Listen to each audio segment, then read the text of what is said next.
గోకరకాయ చిక్కుడుకాయ ఇగో ఇలా. ఓకే, ఇప్పుడు వేస్తున్నాను ఒక 6 టమాటాలు పెద్ద పెద్ద టమాటాలు వేస్తున్నాను. అంతా ఉప్పు వేసుకుందామమ్మా. ధనియాల పౌడర్ వేసుకుందాము. ఒక 8 స్పూన్స్ వేసుకుందామమ్మా.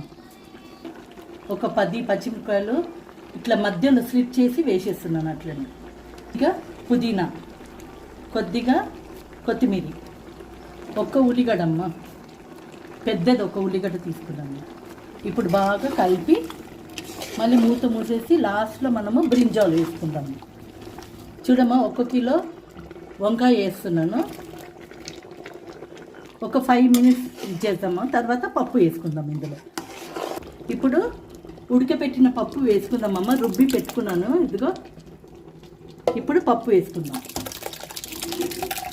ఇదిగమ్మా చింతపండు 250 గ్రామ్స్ అంతా ఇది చేసి జ్యూస్ తీసి పెట్టుకున్నాను. చింతపండు కూడా పోసేద్దాం ఇందులో. ఇదిగమ్మా, ఓకేనా. నాకు కాడలతో వేయాలి, ఇప్పుడు వేయాలి. ఎప్పుడు దాల్చాకి ఇప్పుడు వేయాలి, ఓకేనా. ఇప్పుడు ఉప్పు అంతా సరిగుందా చూడాలి.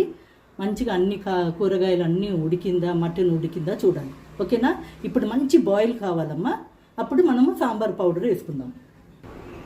చూడమ్మా, బాయిల్ అవుతుంది. ఇప్పుడు మనము సాంబార్ పౌడర్ వేసుకుందాము. 5 స్పూన్ సాంబార్ పౌడర్ వేసుకుందాము. ఇతనే ఉండాలమ్మా, ఎందుకంటే అడుగు పట్టుకుంటుంది. ఇప్పుడు ఉప్పు కారము అన్నీ సరిగా ఉందా చూసుకోండి. మీకు ఇంకా స్పైసెస్ కావాలంటే ఇప్పుడే వేసుకోవాలి, ఎందుకంటే బాయిల్ అవుతుంది కదా. నాకు ఇప్పుడు ఉప్పు అంతా సరిగా ఉందమ్మా. ఇది మంచి బాయిల్ కానీ పక్కన స్టవ్లో తాలింపుకి పెట్టుకుందాం. నూనె పోస్తున్నాను కడాయిలో తాలింపు కోసము. టీ కప్పు నిండా పోస్తున్నాను. నూనె వేడైందమ్మా. 3 బగారాకు వేసుకుందాము. 2 వెల్లుల్లి కచ్చపక్క దంచి వేసుకుంటున్నానమ్మా. 2 స్పూన్స్ మెంతులు, 3 స్పూన్ జీలకర్ర,